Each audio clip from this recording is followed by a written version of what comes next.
So, that was something. The Minnesota Timberwolves are up 2-0 on the Phoenix Suns. And Rudy Gobert has been absolutely sensational and probably the best player in the series so far, which is crazy to say considering the history and everything about Rudy Gobert in a way.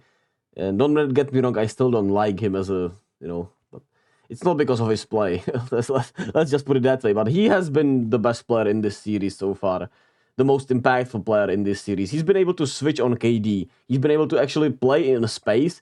And he's been just dominating defensively everywhere, honestly. This shit's crazy. He's been that good, right? And overall, Minnesota's defense has been sensational. Like, they've just defended as well as one could, really. Whether it's Jaden McDaniels, obviously, just being in the body of Devin Booker or in the body of KD or in the body of Bradley Beal whenever he's on whoever's time it is on. He's been a monster defensively. Karl Anthony Towns has held it down overall fairly well. Anthony Edwards obviously has defended really well. And Mike Conley is a steady hand as always. And Rudy Gobert is making it all work even more, right, with his presence in the paint and altering so many shots at the rim and actually being able to switch onto other players, onto a KD, at least, in a way where it's not destroying the team, right? In today's game, it was quite literally the best thing that they could have done, right? When KD couldn't get anything going over Rudy. He had like those 2 layups that he missed because of Rudy. Then Rudy was switched onto him. And he couldn't do anything, right? Even Karl Anthony Towns, with his length and size, has done fairly well. And obviously, you still have Nickel Alexander-Walker, who's another lengthy, just a tough physical defender, and they're allowing them to play physical overall. And it's been awesome, right? And even when they had a bad Nas Reed game, in my honest opinion, that's probably the first bad Nas Reed full game I've watched. They had Jaden McDaniels essentially step up for that. And he had probably the best game of his career, right? He was chirping with Devin Booker. He was the better player than Devin Booker today. He was rebounding well. He had a crazy energy effort. Like I said, he was defending his ass off. And he was making every timely basket they needed, right? And he made timely 3-pointers. He had some huge offensive rebounds, some great layups, dunks. Just did a little bit of everything. And yeah, this Minnesota team's defensively is looking scary.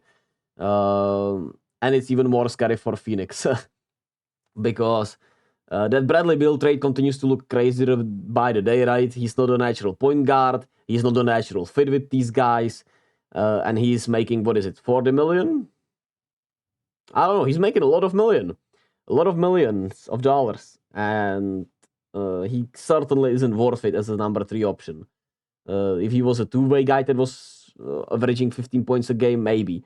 And even if he's averaging 25 points a game, probably that contract is still crazy. Especially when you're a Phoenix Suns team who had Kevin Durant and Devin Booker.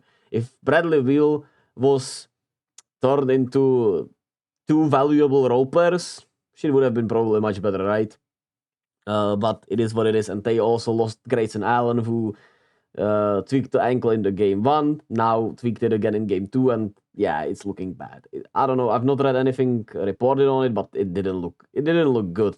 Let's just put it that way. And Devin Booker once again looked kinda soft, turned the ball over a lot, fouled a lot. I don't know what to make of Devin Booker in this series so far. He looks rough. And obviously, like I said, Minnesota's defense is so crazy that they can make you do that, but doesn't help the way he's condemned himself on the court in a way, especially when you look at how Jaden McDaniel is doing when they had the altercation and how Devin Booker was doing. KD had a rough night. Like I said, Rudy Gobert made it tough on him and Jaden McDaniels made it tough for him. The Minnesota defense made it tough on him. He missed some KD shots that he usually makes, but he wasn't able to get it going. And overall, they really did a great job, right, defending everyone from Phoenix.